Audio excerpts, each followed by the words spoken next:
बिस्मिल्लाहिर्रहमानिर्रहीम। अस्सलामु अलैकुम वरहमतुल्लाहि वबरकातुहू। अज़ीज़ान ग्रामी कदर, आज मैं जो नुस्खा लेकर आया हूँ तो वो उन हमारे बुज़ुर्गों की खिदमत के अंदर मैं पेश करना चाहता हूँ जो कि तकरीबन काफ़ी बुज़ुर्ग हो चुके हैं, लेकिन उनकी जो असाबी ताकत है वो मफकूद हो चुकी है, ख़त्म हो चुकी है। तो ये मेरे उस्तादों का नुस्खा है। जब वो ज़िंदगी के आखिरी अय्याम के अंदर थे तो उन्होंने मुझे अपनी ब्याह से मेरे ऊपर मेहरबानी फरमाते हुए, रहम करते हुए आप फरमाने लगे कि जनाब मौलाना साहब क्या याद करेंगे, आए हम आपको ना एक तोहफ़ा दे देते हैं। तो फिर उन्होंने मुझे ये नुस्खा जो है वो लिखवा दिया। तो हज़रात ग्रामी कदर, इसमें आपने करना कुछ यूँ है कि एक मुर्गा होता है जिसको कहते हैं करंगनाथ, या इसको कहते हैं कि कड़कनाथ। तो अय्यामे सेमानी भी इसको कहते हैं, यानी कि मुख्तलिफ इसके नाम जो हैं वो सुनने में आए हैं। तो इसको काली मासी भी लोग कह देते हैं। तो ये मुर्गा जो है, इसकी आपने पहले शनाख्त कर लेनी है। यानी इसकी जो ना, इसका जो माउथ है, जो इसका मुंह है, जो इसकी चूंच है वो भी काली होती है, ब्लैक होती है। और इसका जो सर के ऊपर जो पग होती है वो भी स्याह काली होती है। और इसी तरह इसके जो पाँव हैं वो भी काले होते हैं। और इसके ऊपर जो पर वगैरह होते हैं तो वो बड़े चमकीले होते हैं, नैलगू होते हैं, चमकदार होते हैं। और ये बड़ा मशहूर मुर्गा, बड़ा चालाक और बड़ा होशियार होता है। तो अक्सर ये अपना जो सारा है वो उठाकर तो चलता है। तो जब आप इसको ज़िबा करेंगे तो इसका गोश्त जो है वो भी काला होगा। अब कुछ लोग कहते हैं कि इसके जो अंडे हैं वो काले होते हैं, लेकिन मेरे नज़दीक ये सारी बात जो है वो झूठ के ऊपर मबनी है। अंडे जो हैं वो इसके सफ़ेद ही होते हैं। हाँ, अगर इसको जब ज़िबा किया जाए तो इसके जो अगर पर खींच लिए जाएं, यानी खाल जो है वो ना उतारी जाए, सिर्फ पर जो है वो खींच लिए जाएं, तो वो इसकी खाल जो है वो जैसे काला सांप होता है ना, स्याह सांप होता है, इस तरह की इसकी खाल होती है। और इसके गोश्त के अंदर बड़ी ग़िज़ाइयत पाई जाती है। इसके अंदर जो चिकनाई की शरह है वो बहुत कम होती है। और अलबत्ता कोलेस्ट्रॉल जो है वो इसके अंदर बहुत कम होते हैं। इसको कड़कनाथ भी कहते हैं। तो ये तमिलनाडु, हिंदुस्तान के अंदर, और इसी तरह छत्तीसगढ़ और आंध्र प्रदेश और महाराष्ट्र वगैरह के जो इलाके हैं वहाँ पाया जाता है। और ये पाकिस्तान में भी पाया जाता है। इंडोनेशिया का भी ये मुर्गा जो है वो बड़ा मशहूर है। तो ये कोई ऐसी भाई ना मिलने वाली चीज़ नहीं है, मिल जाती है जब सही की जाए, कोशिश की जाए। तो इसको काली मासी भी कहते हैं। इसके गोश्त के अंदर भी बड़ी ग़िज़ाइयत जो है वो शामिल है। तो हज़रात ग्रामी कदर, मैं डराना नहीं चाहता। लोग कहते हैं, सुनने में आया कि इसका अंडा जो है वो 1500 का होता है। तो ये मुर्गा जो है, जिन लोगों को पता है, जो शनाख्त रखते हैं, तो वो कहते हैं कि ये 60,000 से 1 लाख रुपए का मुर्गा, ये इतना कीमती मुर्गा होता है। तो अलबत्ता इसका गोश्त भी जो है आम मुर्गों की बनिस्बत जो है वो महंगा होता है। इसका चूज़ा जो है वो तकरीबन अभी छोटा ही होता है, तो 3000 का वो बिकता है। तो ये थोड़ी बहुत ही मालूमात थी जो मैंने आपकी खिदमत के अंदर पेश की है। अब मैं नुस्खा जो है वो आपकी खिदमत के अंदर रखना चाहता हूँ। नुस्खा बड़ा नायाब है। मेरे उस्ताद जो थे वो इसकी बड़ी तारीफ़ किया करते थे। वो कहते थे कि ये ऐसे ही है कि जैसे जो मौसी होते हैं, जो सन्यासी होते हैं, तो उनके पास कोई चीज़ होती है तो वो बिल्कुल बराए नाम दे देते हैं, तो फिर वो लोगों को 12-12 साल किसी चीज़ की ज़रूरत नहीं पड़ती। तो वो बड़ी इसकी ना तारीफ़ किया करते थे। अल्लाह ताला उनके ऊपर गरीक़ रहमत फ़रमाए, अल्लाह ताला उनकी कब्रों के ऊपर अल्लाह ताला करोड़ों रहमतों का नुज़ूल फ़रमाए। तो वो और मेरे मुर्शिद पाक ये पीर भाई थे। तो मेरी उनसे ऐसे दोस्ती हुई कि एक बार मैं अपने मुर्शिद पाक के पास गया हुआ था। तो मेरे मुर्शिद पाक जो है वो मुझे इरशाद फरमाने लगे कि भाई बड़े मियाँ, जब वो मिलकर निकले तो फरमाने लगे कि ये जो बाबा जी गए हैं, जो इनके साथ जाके मुलाकात कर लो तो आपको फ़ायदा हो जाएगा। अब मैं सरकार से इजाज़त लेकर जब निकला तो वो जा रहे थे, तो मैंने रास्ते में जाके ज़रा थोड़ा सा दौड़ कर जाके मैंने उनकी खिदमत के अंदर सलाम अर्ज़ किया। तो मैंने कहा हज़रत साहब ने मुझे भेजा है कि मैं भी हिकमत करता हूँ, तो आप मेरी थोड़ी बहुत रहनुमाई फरमा दें। आप फरमाने लगे भाई आप क्या लेना चाहते हैं? मैंने कहा कुव्वत बा का कोई नुस्खा दे दें। तो फिर मैं क्या बताऊँ, तो ये उन्होंने मुझे नुस्खा जो था वो दिया था। वो तकरीबन वो 100 साल के लगभग बुज़ुर्ग थे। तो फिर मेरी उनके साथ दोस्ती होगी, मोहब्बत हो गया। तो ऐसा मेरा उनके साथ प्यार हुआ, दोस्ती हुई, ऐसी मोहब्बत हुई।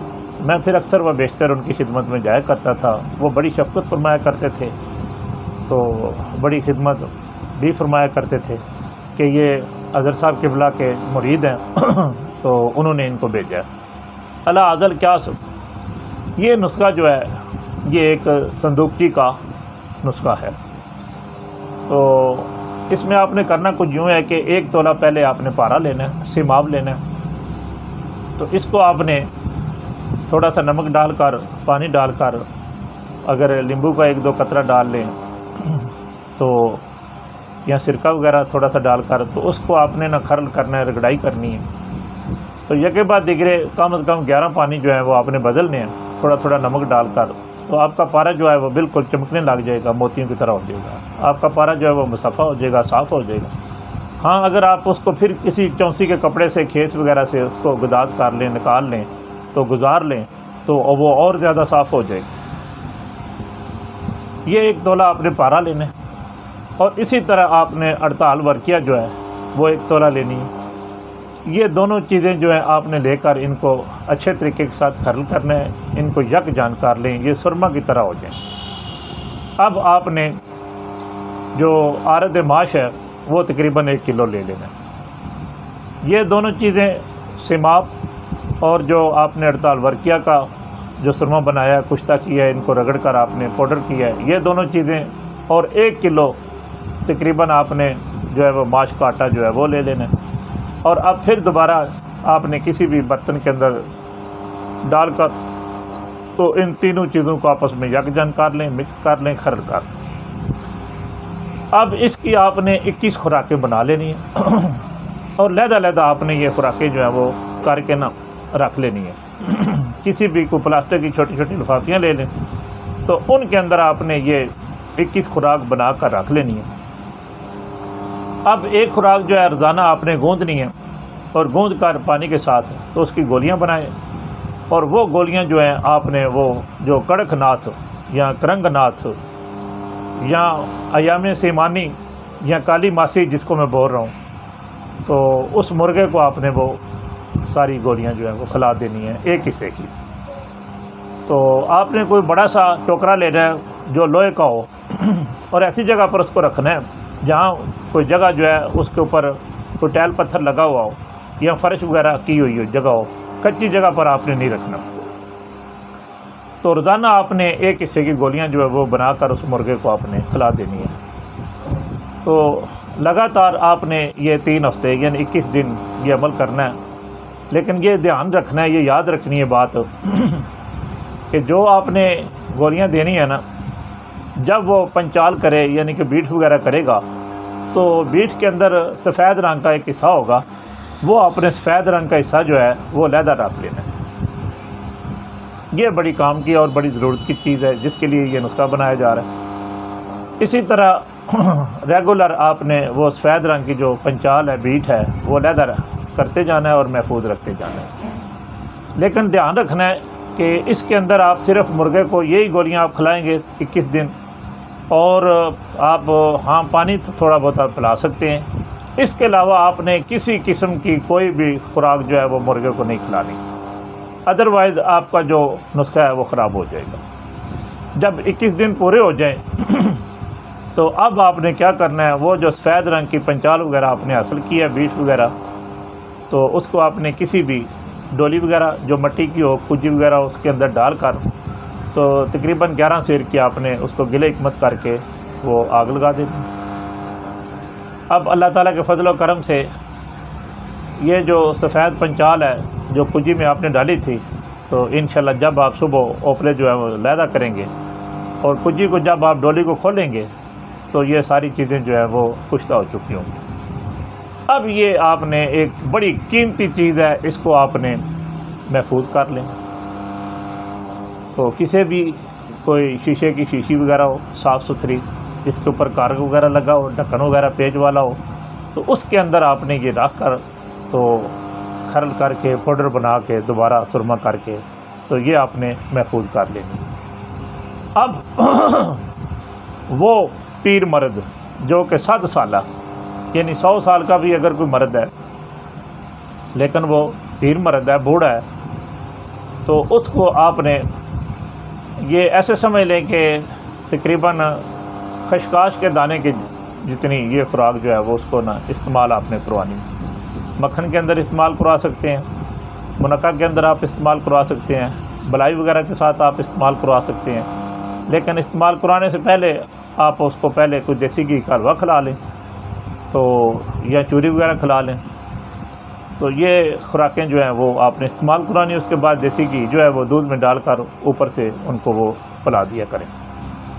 तो यकीन माने कि 7 साला पीरे मर्द रहा जवान शवाद, यानी कि 100 साल के बूढ़े मर्द को ये जो नुस्खा है वो जवान कर देता है।